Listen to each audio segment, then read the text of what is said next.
Jokowi dalam gugatan kita ada 66 janji, 66 yang kita dibohongi, 66. Nah, kalau dihukum jadi bisa sampai kurang lebih 300 tahun. Berhentilah menyebarkan kebohongan. Berhentilah membodohi rakyat. Nah ini. Ya, jadi untuk itu saya sebelum terjadi saya ikut turut bela sungkawa duluan nih. Ya, turut duka cita, kasihan ya Jokowi ya. Kemudian cuma menggerutu terus tanpa memberikan solusi, itu bukan oposisi yang membangun, itu oposisi yang tidak membangun apa-apa selain kebencian di rakyatnya sendiri. Mudah-mudahan Allah beri sehat pada Jokowi dan kesadarannya, kewarasannya untuk mau bertobat. Kita tidak memaksa dia mundur kalau dia mau bertobat. Jokowi nggak mau bertobat, emang si Egy ini siapa Tuhan? Dia aja dosanya banyak, ini manusia kalau Nyai buka semua borok-borok dia, habis loh Egy. Lalu Jokowi disalahkan, nggak boleh. Jokowi cuma menerima akibat dari keputusan-keputusan masa lalu, bukan Jokowi pelakunya. Kalau dia tidak bertobat, harus dinyatakan hari pembangkangan kepada presiden yang zolim. Hari pembangkangan kepada presiden yang zolim. Hello Egy, kau tuh cuma cari uang. Otak kau di mana Egy Sujana? Nggak ada otak kau. Apa perlu nantinya bongkar siapa kau sebenarnya? Manusia ini selalu bawa-bawa nama Allah, tapi niatnya busuk, jahat. Ya, Egy Sujana tuh licik. Presiden yang membuat rakyatnya sengsara. Nah, kalau apa yang disampaikan oleh abang kita, ketika banyak orang mencela Jokowi, mau dia krempeng, mau dia pelangap-longo, tapi yang krempeng dan pelangap-longo itulah yang membagikan 9 juta sertifikat buat rakyat. Yang kita katakan perbuatan tercela adalah menurut pasal 7A UUD 45, yaitu perbuatan bohong. Saya mau tanya, mungkin tidak pemerintah menyusun anggaran sendiri? Tidak mungkin. Anggaran pendapatan belanja negara disusun bersama-sama Presiden dan DPR. Jelas. Nah, inilah Presiden pikun. Nah, kalau sudah pikun dan pembohong, mestinya Presiden di-impeachment oleh DPR. Jangan kemudian cuma menyalahkan pemerintah, tapi partainya di DPR menyetujui anggaran-anggaran itu. Pemerintah salah? Tidak, karena undang-undang dibuat bersama pemerintah dan DPR. Bahwa presiden tidak punya akal sehat di dalam menjawab, tidak punya ilmu di dalam menjawab, maka dia pakai kekuasaan. Pak Jokowi ini bukan orang yang suka teriak-teriak ya. Bukan bicara yang besar, kerjanya yang besar. Dia tidak perlu cerita kemana-mana. Tiba-tiba ada lapangan pekerjaan, dia tidak perlu cerita apa-apa, tiba-tiba ada jalan, pabrik dan sebagainya. Dan kepikunan itu perbuatan tercela. Kalau Presiden melakukan perbuatan tercela, mestinya di-impeachment. Yang krempeng, yang pelangap-longo itulah yang membangun 4.000 km jalan buat rakyat, yang membangun 1 juta rumah buat rakyat, yang betul-betul kemudian memperjuangkan satu harga BBM di Papua, di Jawa, dan di berbagai tempat yang lain.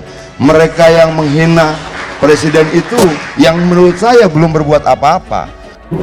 Kalau menantang kami rakyat, kami kan mewakili rakyat nih, ya, ini kan rakyat. Saya juga rakyat kok, emang siapa saya? Rakyat. Belum tentu juga apa yang disampaikan itu benar adanya. Ketika kemudian orang mencaci maki dia tetap membagikan listrik buat rakyat. Ketika orang mencaci maki dia tetap memberikan sertifikat buat rakyat. Jangan diputar balik, kita yang dianggap mengancam-ngancam lagi.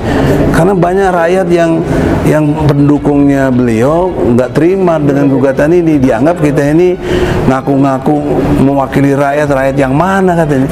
Itu kan nggak masuk akal juga. Nggak bisa kita menggunakan atas nama kebebasan mencaci maki orang, atas nama kebebasan memfitnah orang, atas nama kebebasan menyebarkan kebohongan dan sebagainya, atas nama kebebasan kita menghakimi kepintaran orang, kecerdasan orang dan sebagainya.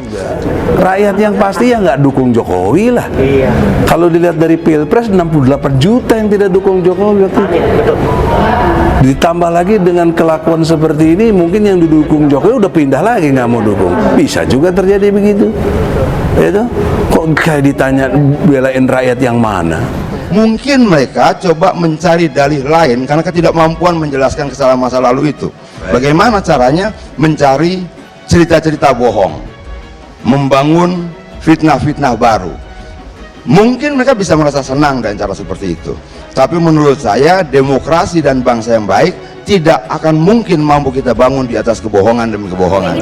Jadi saya juga udah ingatkan, umur kita kan nggak mungkin lah sampai 300 tahun deh. Bagaimanapun juga yang dilakukan oleh Jokowi itu prestasinya jelas. Dan dia tidak punya lawan sampai hari ini untuk menandingi prestasi-prestasi dia. Nah, Jokowi tidak akan mendatangkan sekian banyak orang, tidak akan mendatangkan berjuta-juta orang, tapi menurut saya Jokowi lah yang akan mendatangi berjuta-juta orang. Dialah yang akan mendatangi berjuta-juta rumah, dia akan menyentuh berjuta-juta orang, dan itu pola yang sejak lama dia lakukan dan belusukan toh. Jadi jangan kita berpikir bahwa kemudian kita gagap, panik, khawatir lalu membuat tandingan yang lebih besar, enggak. Tadi kita sudah diingatkan semuanya bahwa negara kesatuan Republik Indonesia ini perlu persatuan, perlu kesatuan, dan NKRI adalah harga mati. Seperti yang telah dicontohkan oleh Nabi dalam hal politik, kekuatan politik. Rasulullah pernah membentuk kontrak politik dengan semua unsur, dengan semua komponen masyarakat melalui Piagam Madinah. Untuk apa ini? Untuk mempersatukan, untuk sebuah kesatuan. Dan dengan Piagam Madinah ini jelas sekali bahwa ajaran Islam, umat Islam itu menghargai kemajemukan suku, kemajemukan golongan, beraneka macamnya agama. Kemudian yang kedua, saya ingin mengingatkan masalah nilai-nilai kesantunan, nilai-nilai kesopanan, nilai-nilai budi pekerti yang baik dalam kita berucap dan bertindak. Karena sekarang ini memang ada serangan yang kita tidak merasakan. Apa itu? Sosial media. Semuanya bawa HP, bawa gadget, bawa handphone semuanya. Informasi dari manapun bisa diterima. Tapi siapa yang bisa menyaring ini berita bohong atau berita benar? Ini berita fitnah atau berita benar? Ini berita menghasut atau bukan? Ini ya, saya ingin agar kita semua ingatkan pada kanan kiri kita kalau dunia ini sangat terbuka sekali. Kalau informasi tidak disaring, tidak screening, nanti bisa banyak yang keliru yang akhirnya bisa memecah belah persatuan kita. Inilah yang harus kita jaga. Saya senang sekali tadi kita menyanyikan lagu Indonesia Raya bersama-sama, kemudian ada ucapan Pancasila. Baik, terima kasih.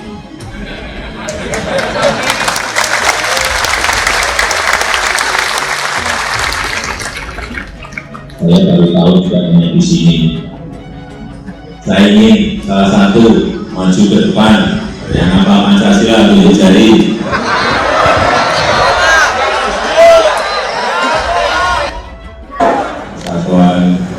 Kesatuan terus kita jalin antar suku, antar golongan, antar komponen masyarakat, antar agama, karena sekali kita memang berbeda-beda negara kita ini.